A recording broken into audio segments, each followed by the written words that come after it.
All right. I'm eating a banana right now, and I got a question for you. Which part of this banana is more important, the inside or the outside? And not just the banana, all the fruits and all the vegetables. Which part is more important? Is it the inside or the outside? Right? We have the peel on the outside, we have all the good stuff on the inside. Because the peel is there to protect the inside. The peel of the orange is there to protect what's on the inside. Because it's the inside that's the important part. The inside that counts.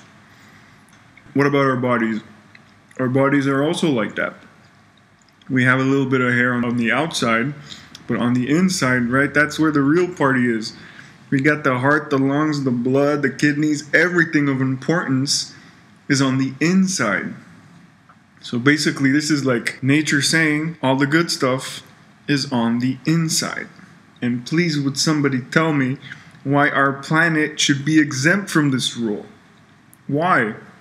Especially with this nice crust that our planet has, it's like, yeah, I got a crust because I got something on the inside that I'm protecting. You guys can't reach here. You can't see what's inside here because all the good stuff is on the inside of our planet. But we tend to forget this because we can't go there. So it's like, okay, we can't go there, so it's probably full of like lava or something, blah, blah, blah. No. We got to think about this. We got to ask, well, if nature is showing us that all the good stuff is on the inside, then that means our planet as well. It's almost as if we don't get to see what's on the inside, it's like it doesn't exist, it doesn't count. But let me tell you something about our eyes, okay? Our eyes are only there to help us avoid like bumping into stuff. They're not there to help us understand like existential questions or help us realize what it is we're doing here and what the heck is going on. They can't do that. And I'll give you a really good example. 500 years ago, everyone was sure that this planet is flat until some guy came along and said, you know what, people, it's not flat. It's actually totally round. But there was this lawyer, right? This really shrewd and evil and sinister lawyer. And he pleaded the case of the flat earth. He actually managed to go and see all of the people that lived here 500 years ago. And he spoke to all of them and he told them, you know what? No, this guy's wrong. The earth is actually flat. And he did a really good job. He convinced everybody. And it took a really long time for people to realize the truth. And this evil lawyer is our eyes, basically. Because it's our eyes that are creating the best argument in favor of a flat earth. They're doing the best job at that. Because when we look to the right and when we look to the left, we don't see anything round, you know? It's completely flat. Our eyes, what they're doing, basically they're lying to us. They're not showing us anything that's real. And that's why we have to differentiate. We have to use our brain to understand what's going on here. We have to see with our brain. We can't see with our eyes when it comes to actually answering questions here. But the truth always comes out at some point. And slowly but surely, we fired the evil lawyer. Not before we fired the guy that told everyone it was round, but that's fine. We fired the evil lawyer. We told him get away. And we thought we were safe. So when we were finished with our planet, it's only natural that we go up the scale to our galaxy. And guess who's waiting around the corner with a sly grin on his face? It's the evil lawyer once more.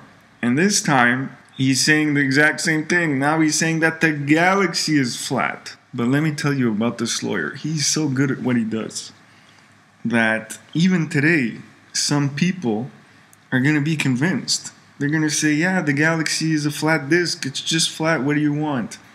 But other people, they're going to remember, and they're not going to fall for it. They're going to say, we remember you, lawyer. You did this to us 500 years ago. You did the exact same thing. We trusted you then, but you lied to us. Our Milky Way galaxy was never flat and will never be flat. It's completely round. Nature's law number 2. Nothing in nature is flat. If our eyes are showing us that something is flat, then you got to raise that flag. You got to say, nope, Can't be. Something's off here. Something's wrong. Our eyes are lying to us. Which brings us to the third law of nature. If I show you a pregnant woman, who is more alive? The pregnant woman or the fetus? Who is it? Which one's more alive? Of course, it's the pregnant woman, right?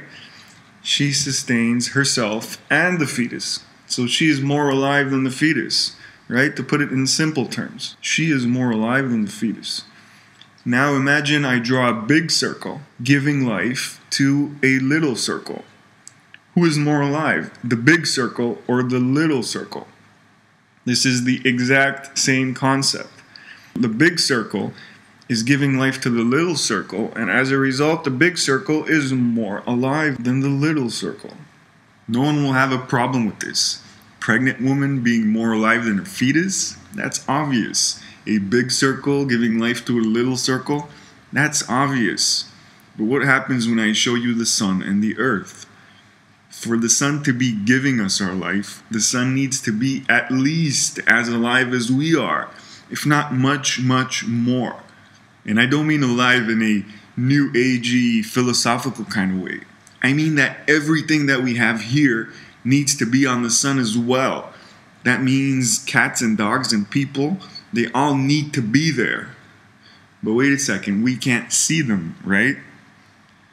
Well, the second science tells us that we only see 2% of the universe, and that science can weigh the universe and see that there's so much more there, calling it dark matter, for lack of a better word, I guess. That means something.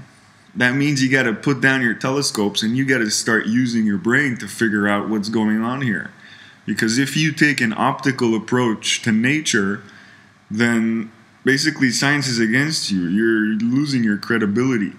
Saying that our planet is more alive than the sun, it's just borderline insanity, really.